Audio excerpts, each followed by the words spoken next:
남양주광역교회 수요예배 오신 모든 성도님들을 주님의 이름으로 환영하고 축복합니다. 오늘은 또 빨간 날이다 보니까 평소에는 또 수요예배에서 뵙기 어려우신 분들도 또 이렇게 얼굴을 마주할 수 있어서 참으로 기쁜 예배 시간인 것 같습니다.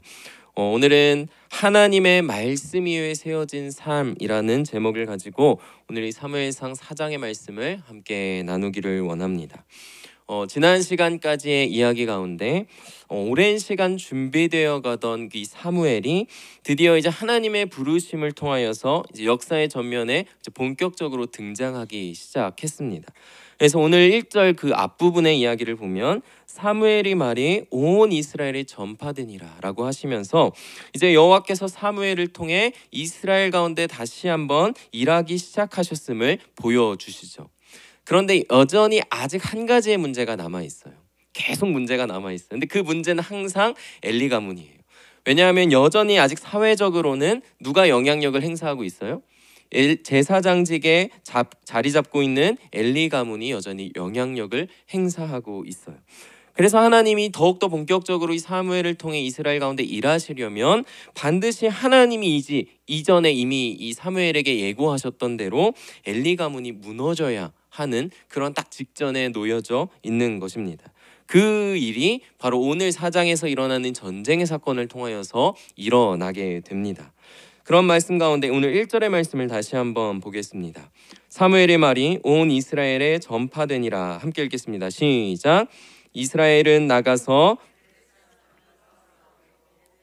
곁에 진치고 블레셋 사람들은 아벡에 진쳤더니. 아멘. 블레셋이라고 하는 이 나라, 이 민족은 이 이스라엘 가운데 가시화도 같은 존재이죠. 오랜 시간 계속해서 이스라엘 백성 옆에 붙어서 끊임없이 괴롭혀온 민족입니다. 그런데 그런 블레셋과의 전쟁이 오늘 이 상황 속에서 시작이 되고 있는 거예요. 근데 이러한 상황을 그냥 넘어가면 되는 것이 아니라 확인해야 할 것이 하나 있어요. 무엇이냐면 이스라엘과 이 블레셋의 전쟁이 왜 어떻게 시작되었는지를 확인해야 한다는 것입니다. 그런데 오늘 이 본문을 보면 왜 전쟁이 시작되었는지 그 이유와 목적과 그러한 것들이 우리가 찾아볼 수 있나요? 전혀 찾아볼 수가 없어요. 정말 뜬금없이 갑자기 일어난 전쟁이라는 것을 보여주고 있는 것입니다. 언제나 이스라엘은 아무런 이유 없이 어떠한 목적 없이 전쟁을 일으키지 않았던 민족이에요. 이스라엘 민족은 어두웠던 사사시대 속에서도 전쟁을 할 때만큼은 형식적으로라도 항상 하나님의 말씀에서 또 하나님의 명령에서 또 선지자들을 통하여서 주신 말씀을 통하여서 전쟁을 시작했었지 아무런 것 없이 갑자기 전쟁을 시작한 적은 없었습니다. 그런데 오늘 이 전쟁에서는 그 당시에 선지자들, 제사장들, 또 지도자들이 있었음에도 불구하고 그들을 통한 어떠한 물음, 또 하나님에게 직접 나아가서 묻는 물음, 하나님이 직접 이스라엘 백성에게 나가서 싸우라거나 어떠한 명령의 말씀도 없이 오늘의 이 전쟁이 시작되고 있는 거예요. 본격적으로 이제 역사의 전면에 등장하는 사무엘에게 물을 수도 있었고, 그래도 그 당시 지도자였던 이 엘리에게 나아가서 물을 수도 있었지만 그러한 모습 하나도 나타나 있지 않다라는 것입니다.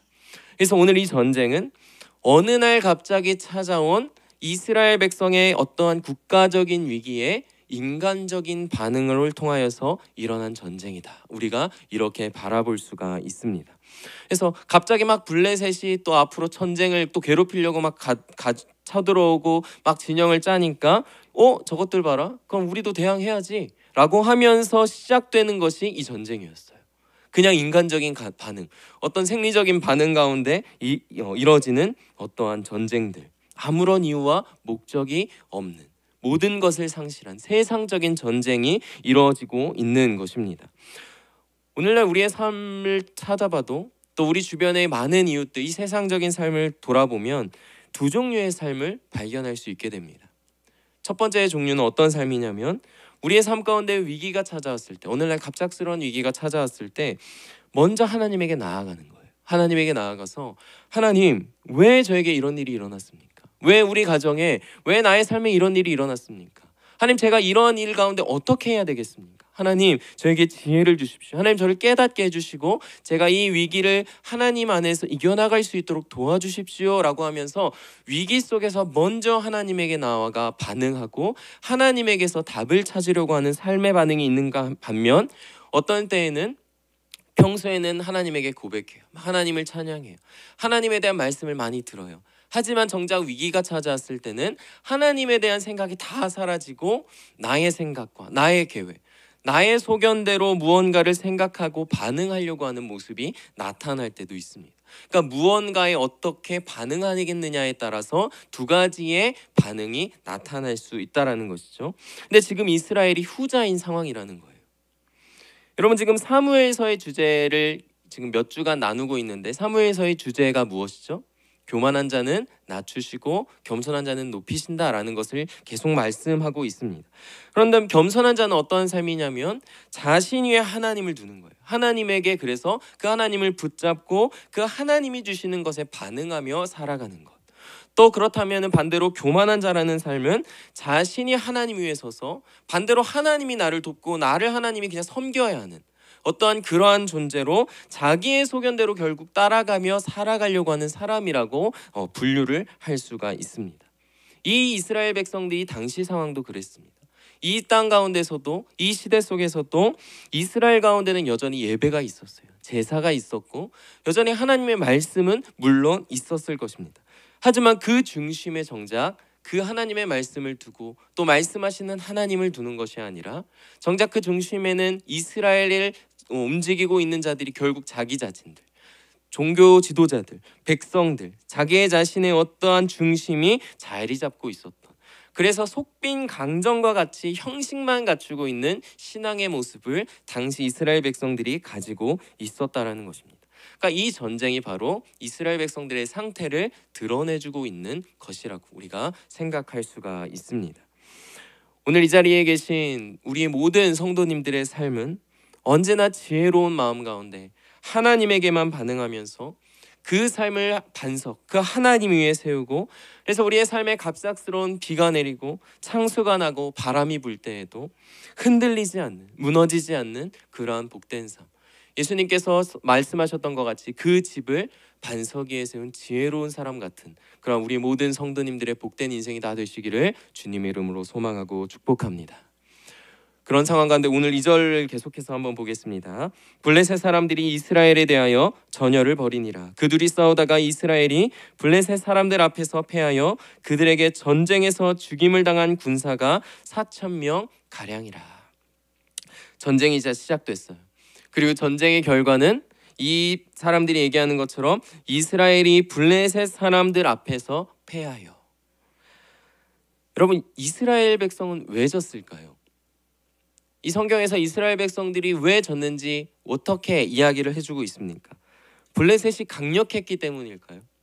물론 블레셋은 강대국이었어요. 그렇기 때문에 블레셋이 강해서 졌다라고 하는 말이 틀린 말은 아닐 수 있어요. 하지만 그런데 그렇다면 오늘 본문에 블레셋이 이스라엘을 강하게 쳐서 뭔가 블레셋의 어떤 힘으로 이스라엘 백성들이 진 것과 같은 이야기들의 묘사가 있어야 하는데 그러한 묘사도 이 본문에는 나타나 있지 않고 있어요. 무슨 말이냐면 블레셋이 강했고 또 그들의 전략이 뛰어나서 이스라엘이 졌다라는 것에 초점을 맞추고 있는 것이 아니라 단지 지금 이스라엘 그 자체가 너무나 형편없고 너무나 연약해서 전쟁에 졌다라는 거예요. 오히려 자신이 너무 약해서 만약에 두 상대가 막 싸울 때 이 사람이 세서 이기는 경우도 있지만 반대로 우리 쪽의 케이스가 너무 약해서 저 사람이 강해 보이는 것처럼 그렇게 승패가 갈리게 되는 모습들도 있잖아요. 그러한 모습을 이스라엘이 보여주고 있는 거예요. 왜 그럴까요? 여러분, 이스라엘의 승리는 언제나 누구에게 달려있는 민족입니까? 하나님에게만 달려있는 민족이에요. 그런데 지금 하나님이 이 이스라엘을 도우시고 계시는 상황일까요? 아니신 거죠. 왜냐하면 당장 이들 자신부터 하나님에게 묻지 않고 자기의 소견대로 이 전쟁을 시작했기 때문에 이들은 하나님의 도우심을 구할 수 없이 연약한 상황 가운데 블레셋에게 질 수밖에 없는 상황에 놓여졌다라는 것입니다. 그냥 얻어 걸린 것뿐이에요, 블레셋은. 그래서 오늘 어떠한 성경 해석자는 이런 이야기를 해요. 이 대목을 보고 하나님의 승리, 이스라엘의 패배. 이스라엘이 오늘 패배한 것은 곧 하나님의 승리를 보여주는 것과 같다라는 이야기를 던져줍니다. 그래서 오늘 이 하나님께 묻지 않고 하나님에게 의지하지 않은 채 자기의 계획과 자기의 힘과 자기의 계획대로 싸우는 이스라엘 백성은 그저 자신들의 연약함 가운데 도우시는 손길이 없다라는 이유로 오늘 블레셋 가운데 패배를 하고 있는 거예요. 자, 그렇게 패배를 하고 이제 돌아와요. 그러자 이스라엘이 어떻게 반응하는지를 보겠습니다. 백성이 진영으로 돌아오매 이스라엘 장로들이 이르되, 함께 읽겠습니다. 시작. 여호와께서 어찌하여 우리에게 오늘 블레셋 사람들 앞에 패하게 하셨는고, 여호와의 언약궤를 실로에서 우리에게로 가져다가 우리 중에 있게 하여 그것으로 우리를 우리 원수들의 손에서 구원하게 하자 하니. 자, 이스라엘이 전쟁에서 패배했다는 소식을 장로들이 듣게 됩니다. 그러자 그 장로들이 질문을 던져요. 여호와께서 어찌하여 우리에게 오늘 블레셋 사람들 앞에서 패하게 하셨는가? 여러분, 굉장히 좋은 질문 아닙니까? 왜 우리가 패배하였는가? 여호와께서 어찌하여 우리를 패배하게 하셨는가?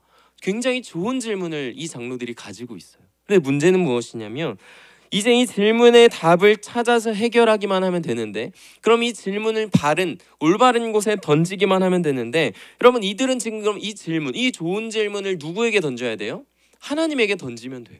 그런데 오늘 보면은 하나님에게 대한 질문을 가지고 있지만 그 질문을 누구에게 던지고 있습니까? 자기 자신들에게 던지고 있어요. 좋은 질문을 하나님에게 던지는 것이 아니라 자기 자신들에게. 너무 웃기죠? 패하게 된 이유가 여호와께 있다는 것을 알고 있으면서, 자기들에게 있고 그것을 여호와께서 알고 계시다는 것을 자신들이 알고 있으면서 정작 그 질문에 대한 답은 자신들이 내리고 있는 거예요. 그래서 결국 이들이 내린 답이 무엇입니까? 여호와의 언약궤를 가져다가 그것으로 우리를 구원하게 하자 하니. 여러분, 이 장로들이 말하고 있는 이 말에서 무엇이 느껴지지 않으십니까? 여호와의 언약궤 가져다가 그것으로 구원하게 하자. 마치 언약궤, 여호와의 그 위대하신 그 언약궤, 임재함을 상징하는 그 언약궤를 자기들의 목적을 성취하기 위한 도구로서 사용하려고 하는 마음이 고스란히 나타나고 있는 거예요. 언약궤라면, 정말 자신들을 통치하는 왕이신 여호와께서 임재하시는 언약궤라면, 자기들이 언약궤로 나아가서 묻고 그 앞에서 간구하고 그 앞에서 우리들이 무엇을 잘못했습니까? 우리가 어떻게 해야 되겠습니까? 물으며 나아가는 모습을 보여줘야 되는데, 오히려 언약궤를 자기들에게 가져와요. 자기들이 이용하기 위해서, 도구처럼 사용하기 위해서. 여호와의 언약궤를 자기들의 목적을 성취하기 위한 도구로서 이용하려는 이들의 모습을 보여주고 있는 것입니다. 왜 그렇습니까? 사람의 계획이 하나님의 계획보다 앞서 있었기 때문이에요. 언제나 우리의 삶을 돌아보게 될 때 우리의 계획이 하나님의 계획보다 앞서게 되면 반드시 우리는 나의 계획을 위하여서 하나님에게 기도하는 모습이 어쩔 수 없이 자주 나타나게 됩니다. 내가 막 일을 벌려놓고 일이 안 되면, 하나님 왜 이러죠? 이렇게도 하면 다행이지만, 하나님 이거 이렇게 돼야 되는데 좀 도와주세요. 하나님 제가 이런 계획했는데 이렇게 돼야 되는데 도와주세요 라고 하면서, 하나님의 계획은 나의 계획과 다르실 수도 있는데, 하나님의 계획은 나보다 더 완전하시기 때문에 나의 이러한 연약한 계획보다 더 완전하신 계획으로 나와 다를 수 있는데, 내가 나의 계획에 하나님이 맞춰주십시오라고 하는 모습을 취할 때도 있다라는 것을 이 이스라엘의 모습을 통하여서 보여주고 있는 것이죠. 이어서 4절의 말씀을 볼까요? 더 말도 안 되는 일을 계속 보여줘요. 4절의 말씀 보겠습니다. 이에 백성이 실로에 사람을 보내어 그룹 사이에 계신 만군의 여호와의 언약궤를 거기서 가져왔고, 엘리의 두 아들 홈니와 비느하스는 하나님의 언약궤와 함께 거기에 있었더라. 결국 장로들은 좋은 질문을 가져고 그것을 던져놓고 그 답을 자기 자신들이 내림으로써 언약궤를 진영으로, 전쟁을 벌이고 있는 그 진영 항복판으로 가지고 와버리는 정말 상상도 할 수 없는 짓을 저지르게 됩니다. 4절을 보면요, 성경은 지금 여호와의 언약궤를 단순히 여호와의 언약궤라고 표현하는 것이 아니라 더 풀어서 설명해주고 있어요. 그룹 사이에 계신 만군의 여호와의 언약궤. 더 장엄하고 위험 있게 표현을 굳이 해주고 있는 것입니다. 왜냐하면 그러한 언약궤를 이스라엘 백성들이 어떻게 다루고 있는가 보라 이거예요. 그래서 지금 이런 그룹 사이에 계신 만군의 여호와의 언약궤 앞에 원래 백성들이 보여야 하는 반응이라면, 정상적인 반응이라면 앞에서도 말씀드렸던 것처럼 자기들이 그 언약궤 앞에 나아가서 머리를 숙이고 겸손히 뜻을 구해야 되는 모습이 나타나야 해요. 그런데 오늘 보여주는 모습은 어디예요? 어디 감히 백성이 왕을 불러내고 있는 거예요. 백성이, 신하와 백성이 왕을 함부로 불러내는 그건 모습은 어떤 모습이죠? 결국 그 나라의 질서가 다 무너져 있고 그 나라가 거의 망한 것과 다를 바 없는 모습을 보여주고 있는 것입니다. 그런데 지금 이 이스라엘 백성들이 만군의 여호와의 그런 언약궤를, 위대하신 여호와의 언약궤를 자기들의 상황을 위해서 가지고 오는 말도 안 되는 일을 저지르고 있다는 것입니다. 전혀 사리분별이 안 되고 있는 상황인 것이죠. 지금까지 언약궤가 이런 식으로 움직여 본 적이 없어요. 항상 언약궤가 움직였을 때는 언제였냐면 하나님의 명령이 있었을 때 모든 이스라엘 백성의 진영이 이동할 때만 그와 함께 움직였지, 그냥 이 백성들의 요구에 따라서 자신들의 필요에 따라서 언약궤가 개인적으로 움직여본 이러한 말도 안 되는 일은 지금까지 있었던 적이 없습니다. 얼마나 이스라엘 백성들의 이 상황, 이 지도자들의 영적인 실태가 어떤지가 다 드러나고 있는 것이죠. 이러한 모습을 통해 우리는 무엇을 보게 되냐면 당시 이스라엘 백성들에게 하나님이라는 분은 오늘 우리가 찬양 가운데 고백한 것처럼 존귀하신 왕이라는 개념 자체가 아니라 단지 자신들의 필요와 복을 누리게 하기 위한 수단으로 여기고 있었다는 것을 보여줘요. 하나님이 이미 그들에게 있어서 경배의 대상, 섬김의 대상, 존경하고 받들어 모시는 그러한 왕으로서의 존재가 아니게 되었다는 것입니다. 하나님을 자신들의 필요를 채워주는 그저 하수인 같은, 어떤 진짜 심각하게 얘기하자면 노예와 같이 하나님을 여기고 있었던 이스라엘 백성들의 모습을 보여주고 있습니다. 그런데 문제는 정말 그들이 그렇게 언약궤를 가지고 오고 하나님을 부리려 한다고 해서 하나님이 부려지겠냐고요. 정말 언약궤를 가지고 오면 그 언약궤에 하나님이 정말 있어서 그래 내가 도와줘야지 하면서 정말 도와주시는 분이시냐고요. 그런 분이 아니시기에 오늘 이들에게는 문제가 계속해서 일어날 수밖에 없는 것이죠. 그래서 5절부터 앞으로 쭉 보면 언약궤가 막 진영으로 들어와요. 그러니까 막 모든 이스라엘 백성들이 막 소리를 지르고 환호를 해요.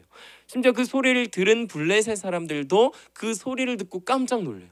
화로다 막 이러면서 걱정을 해요. 그런데 조금 반응이 이상해요. 여러분, 여호와 이스라엘 백성들이 함성을 질렀던 이전의 역사가 하나 더 있는데 어디서 함성을 지르냐면 여리고성에서 이스라엘 백성들이 고함을 지르죠. 소리를 질러요. 그런데 그때 나타나는 반응은 어떤 반응이었죠?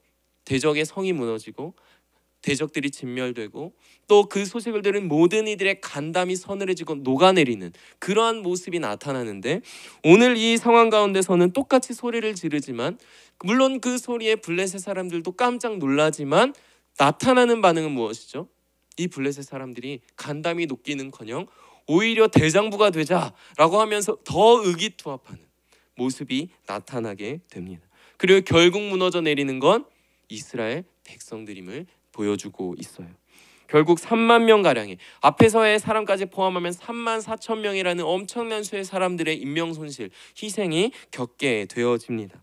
그리고 뿐만 아니라 엘리와 비느하스가 죽게 되고 더욱더 끔찍하게 비극적으로는 언약궤마저 빼앗겨버리는 사태가 벌어지게 되는 것이죠. 사랑하는 성도님들, 오늘 이 사건의 중심에는 무엇이 있습니까? 여호와의 언약궤가 있어요. 언약궤. 근데 그 언약궤라는 존재 자체가 이스라엘 백성의 상황을 바꾸어 놓는 것이 아님을 보게 됩니다. 그럼 중요한 것은 이 언약궤가 상징하고 있는 것, 이 언약궤가 백성들에게 향하여서 말하고 있는 것을 붙잡느냐 마느냐가 정작 가장 중요한 문제라는 것을 보여주게 되는 것입니다. 여러분, 이 언약궤 안에는 세 가지의 물건이 있습니다. 그 중에 어떤 물건이 있냐면 만나를 담고 있는 항아리가 하나 있어요. 그럼 출애굽한 이스라엘 백성이 이제 홍해를 건너고 이제 가나안 땅으로 가기 위한 여정이 이제 시작돼요. 그런데 그 가는 길이 심상치 않았어요. 그렇죠? 물론 짧은 거리였지만 그것을 알지 못하는 이스라엘 백성들은 뺑뺑이를 계속 돌면서 이 길이 도대체 언제 끝나는지, 또 가는 길마다 험난해요. 먹을 것도 없고 마실 물도 없고 또 여러 가지 위협이 있고, 그러한 상황 가운데 이 백성들이 홍해를 건너고 막 하나님을 찬양하는 것이 얼마 그치지도 않았을 때 배고프고 하니까 돌을 들고 모세를 죽이려고 위협하면서 막 자기들에게 먹을 것을 달라고 요구를 해요. 그때 하나님이 무엇을 주시죠? 만나를 이스라엘 백성에게 주시는 거예요. 그러면서 이때 하나님이 백성들에게 만나를 주실 때 이 백성들의 고백과 이 백성들의 하는 모습이 선하고 아무리 정말 발라서 이들에게 만나를 주신 게 아니시죠. 너무 터무니없는 걸로 요구하고 말도 안 되게 짜증을 부리는 백성들에게 만나를 주시는데 40년 동안 이 만나로 기적적으로 백성들을 인도해 가십니다. 그러면서 하나님은 이렇게 말씀을 하시는 거예요. 그래, 내가 너에게 만나를 줄게. 양식을 줄게. 내가 너에게 빵을 줄게. 그럼 너희가 정말 이러한 양식을 가지고 정말 잘 살면서 나를 잘 경배하고 섬길 수 있는지 너희가 한번 경험해봐 라는 것을 말씀하려고 하시는 거예요. 그러니까 정말 어때요? 백성들이 40년 동안 만나를 경험하면서 하나님을 정말 모시고 섬기고 경배하나요? 하나님의 말씀에 정말 너무 열심히 순종하며 살아가나요? 그렇지 않은 모습, 오히려 막 원망만 하고 오히려 삐뚤어지는 모습만 보여주었던 게 이스라엘 백성들의 모습인 것이죠. 그래서 신명기에서 백성들에게 다시 한번 말씀하실 때 이렇게 말씀을 하십니다. 신명기 8장 3절 말씀을 함께 읽겠습니다. 시작. 너를 줄이게 하시며 또 너도 알지 못하며 내 조상들도 알지 못하던 만나를 내게 먹이신 것은 사람이 떡으로만 사는 것이 아니요 여호와의 입에서 나오는 모든 말씀으로 사는 줄을 내가 알게 하려 하심이니라. 아멘. 여러분, 예수님도 이 땅 가운데 성육신하심으로 오셨을 때 이제 본격적으로 사역을 시작하려 하실 때 시험을 받으실 때 첫 번째 시험이 무엇이었죠? 이 돌을 떡덩이가 되게 해서 먹어봐라. 그때 예수님이 사람이 떡으로만 살 것이 아니요 하나님의 입으로부터 나오는 모든 말씀으로 살 것이니라는 말씀을 통하여서 그 시험을 승리하시죠. 여러분, 이러한 모습이 우리에게 보여주는 것은 무엇입니까? 여러분, 사람의 떡이라는 것은 결국 사람의 계획, 사람의 힘, 또 이 세상에서 누릴 수 있는 세상적인 것들을 의미할 수 있어요. 그런데 그런 것들이 정작 사람의 인생에서 진정한 구원과 복을 가져다 줄 수 있냐는 것이죠. 아니라는 것을 말해주고 있는 것입니다. 또 우리가 그런 것들을 중심으로 잡고 가치관으로 여기고 살아갈 때 그것이 우리에게 주어진다고 정말 하나님에게 붙들려 살아가는 인생이 될 수 있다? 그것도 아니라는 것을 하나님께서 말씀해주고 계신 것입니다. 오직 하나님의 말씀, 오직 하나님의 계획, 하나님의 뜻 가운데 나의 삶을 다 맡기고 그 은혜 위에 내가 세워지기를 바라는 마음으로 하나님에게 간구하며 그 말씀에 붙들려 살아갈 때 우리의 삶에 진정한 구원과 복이 찾아온다는 것을 하나님은 말씀을 통해서 우리에게 선포해주고 계신 것입니다. 아멘이십니까? 그래서 우리의 삶 가운데 말씀이신 예수 그리스도께서 오셔서 그 예수 그리스도를 믿음으로 살아가는 자들에게 영원한 생명을 주시고 마르지 않는 우리를 목마르지 않게 하는 생명수로서 우리의 삶에 영원한 복과 그 복음을 누리며 살아가는 삶을 하나님께서 허락하신 것과 같이 우리의 삶의 중심에 무엇을 우리가 누리고 살아가느냐, 우리가 어디에 우리의 인생을 세우며 살아가는가가 우리의 복된 인생이 어떻게 되는지를 결정하게 된다는 것을 오늘 말씀을 통해서 우리는 깨닫게 됩니다. 오늘 이 자리에 있는 우리 모든 성도님들, 또 우리 모든 남양주강용교회 우리 모든 성도님들의 삶이 오직 하나님의 말씀 위에 우리의 삶을 세우고 또 우리가 그 앞에서 겸손한 자가 되어서 하나님이 높이시는, 하나님이 먹이시고 하나님이 인도하시며 하나님이 채우시는 그러한 놀라운 축복을 누리며 살아가시는 그러한 복된 인생, 또 우리를 위하여서 이미 완성하시고 예배하신 그 하나님의 나라를 우리가 소망하며 꿈꾸며 살아가는 그러한 복된 인생 다 되시기를 주님의 이름으로 소망하며 축복합니다. 기도하겠습니다.